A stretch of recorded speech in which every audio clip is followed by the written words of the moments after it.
기도의 자리에 나오신 여러분을 주님의 이름으로 축복합니다. 오늘 말씀은 사사기 21장 1절부터 7절까지 말씀입니다.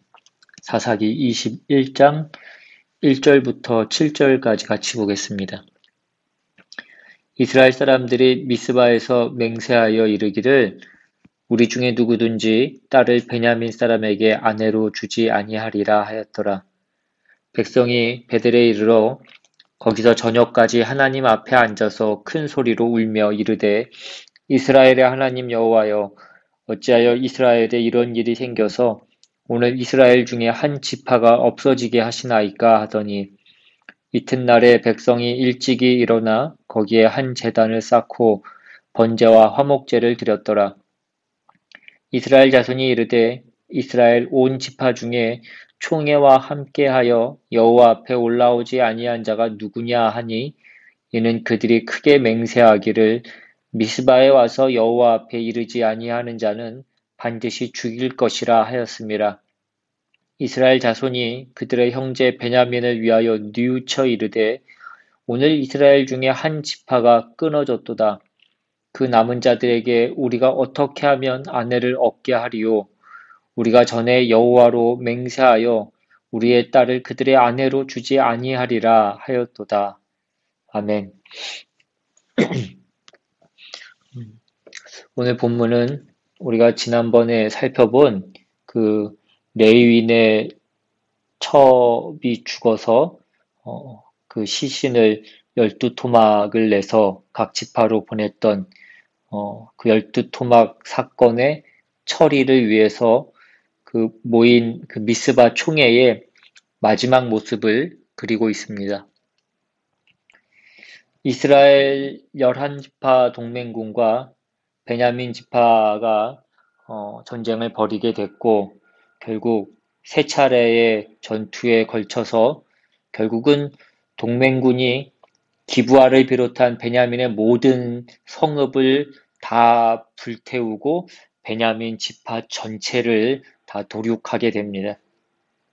그런데 그렇게 해서 전투를 마치고 보니까 이제 그 한 지파가 완전히 없어지게 될 지경에 이르게 된 것을 그들이 비로소 깨닫게 됩니다. 게다가 그들이 전쟁 전에 이제 이스라엘 지파 사람들은 베냐민 사람에게는 딸을 주지 않기로 맹세를 했습니다.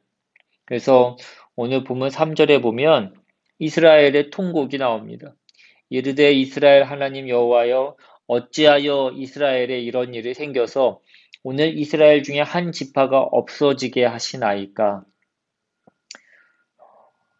이 이스라엘 지파가 미스바에 모였던 1차적인 목적은 그 이스라엘 안에 있었던 어떤 그 죄악을 제거하는 데 있었습니다. 그들은 그것으로 자신들의 정체성을 확인하려고 했던 것입니다. 이스라엘에 다시는 이러한 범죄가 있어서는 안 된다. 왜냐하면 우리는 거룩한 하나님의 백성이기 때문입니다. 우리는 하나님을 섬기는 백성이다라는 그 사실을 그렇게 확인했던 것입니다. 그런데 전투가 끝나고 보니까 그 범죄에 대한, 그 죄악에 대한 응징은 잘 마무리가 된 것 같은데 그 결과로 지파 하나가 완전히 없어지게 된 것입니다. 그래서 이스라엘은 울부짖습니다. 하나님, 우리가 힘을 다하여 그 죄악은 제거했는데 그러다 보니 이 베냐민 지파가 완전히 없어지게 됐습니다. 이 일을 어떻게 하면 좋겠습니까? 라고 하나님 앞에 우는 것입니다. 근데 하나님은 이 이스라엘의 울부짖음에 대하여 아무런 답을 하시지 않습니다. 그러자 이들은 이제 어떻게 해야 하나 하며 걱정하기 시작합니다. 이들은 이제 얼마 안 남은 그 베냐민 지파 남자들에게 어떻게 하면 아내를 얻어줄 수 있을까를 궁리를 합니다. 그러다가 그 미스바 총회에 불참한 지파가 있는지를 조사하게 되고 거기서 야베스 길르앗 주민이 참석하지 않은 사실이 드러납니다. 이에 거기에 모였던 이스라엘 회중은 가장 용감한 군인 12,000명을 뽑아서 야베스 길르앗으로 보냅니다. 거기서 결혼한 여자와 남자 그리고 아이는 다 죽이고 400명의 처녀를 얻어옵니다. 그리하여 이 400명을 그 살아남은 베냐민 지파의 남자들에게 아내로 주는 것입니다. 그리고 그래도 아직 수가 조금 부족하자 이제 해마다 실로에서 하나님을 경배하는 그런 그 축제가 열렸는데 그때 베냐민 사람들에게 그 축제 때 숨어 있다가 거기에 나온 처녀들을 데리고 도망가라고 그렇게 얘기해 줍니다. 그러면 베냐민 지파가 완전히 멸절되는 것도 맞고 또 자기들이 자원해서 딸을 준 것은 아니기 때문에 자기들이 했던 그 맹세, 베냐민 지파에게는 딸을 주지 않겠다라고 했던 그 맹세를 어기는 것도 아닌 게 되므로 그렇게 그 일을 마무리하고 이제 자기가 왔던 각자의 지파로 돌아가는 것으로 이 사사기가 마지막 막을 내리게 됩니다. 이스라엘은 자기들이 하나님의 백성임을 깨달아서 다시는 일어나서는 안 된 일을 책임지고 제거하는데 진심과 열심을 보였습니다. 그래서 이 사사기에 보면 처음으로 이스라엘 전체 지파가 다 모여서 40만 명이라는 그 거대한 동맹군이 모이게 된 것을 볼 수 있습니다. 사사기의 다른 대목에서는 유래를 찾을 수 없는 그런 일입니다. 처음으로 거국적인 행사를 이 이스라엘이 치르게 된 셈입니다. 그런데 앞뒤를 가리지 않고 너무 맹렬히 일하다 보니까 그 베냐민 지파 전체가 없어지기 직전까지 가는 일이 발생하게 됩니다. 그리고서는 우리가 보기에는 정말 말이 안 되는 그런 해결책으로 이 문제를 또 해결하려고 하는 그 모습을 보게 됩니다. 그리고 이제 그렇게 그 일을 마무리하고 이제 각각 자기의 지파로 돌아가며 사사기는 끝이 납니다. 이 사사기는 마지막까지 어떻게 이런 내용이 있을까 싶은 내용으로 끝을 맺습니다. 사사기를 보면서 아멘이라고 화답할 수 있는 부분이 한 군데도 나오지 않습니다. 미스바 총회에 모인 이스라엘 백성들은 자신들의 정체성과 책임을 뼈저리게 통감했습니다. 그런데 그래서 그들이 한 일이 무엇이었습니까? 하나님을 향한 그들의 열심은 이제 자기 동족을 그들의 아이들까지 진멸하는 모습으로 나타납니다. 그리고 그 결과를 보고서는 또 심히 울며 통곡합니다.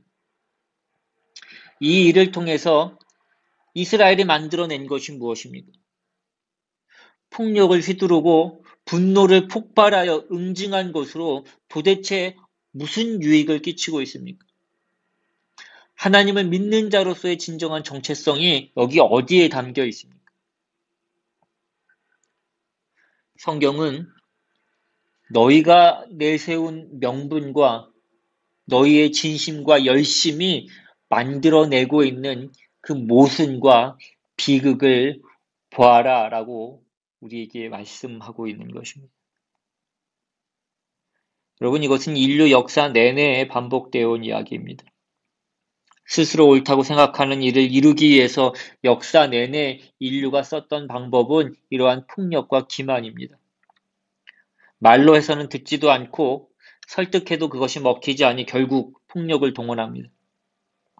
그런데 폭력을 동원하면 문제가 해결되는 것이 아니라 오히려 원한과 비극만 남더라는 것입니다. 물론 사회가 유지되려면 원칙과 질서가 있어야 됩니다. 원칙과 질서가 없으면 세상은 혼돈 속에 빠지게 되기 때문입니다. 그런데 그 원칙과 질서를 유지하기란 굉장히 어렵고 결국은 그것을 유지하기 위해서 폭력을 쓰게 됩니다. 그러나 폭력으로는 공의를 만들어내지 못함을 우리는 봅니다. 평화도 행복도 만들어내지 못합니다. 우리가 요즘 이 코로나 바이러스 사태로 인해서 이 사회의 모습을 보면서도 우리는 이러한 것들을 더욱더 실감하게 되는 그런 내용들일 것입니다. 그렇다면 우리는 어떻게 해야 할까요? 성경은 이런 우리에게 뭐라고 얘기하는 걸까요? 먼저는 우리가 이런 문제를 해결할 능력이 없다는 것을 인정해야 됩니다.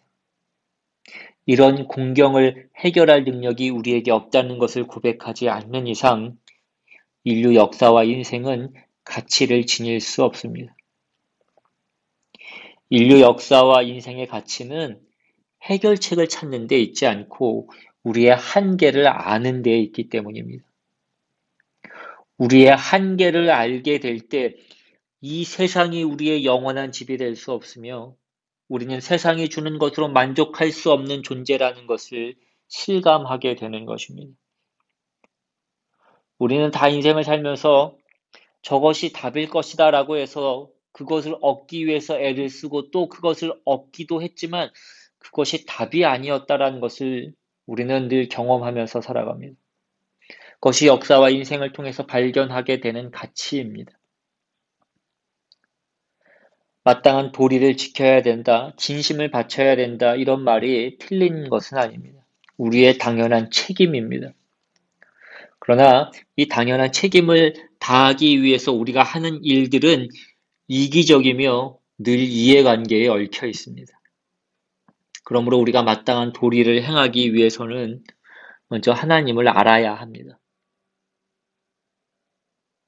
성경은 율법의 완성이 사랑이라고 가르칩니다. 사랑이 무엇입니까?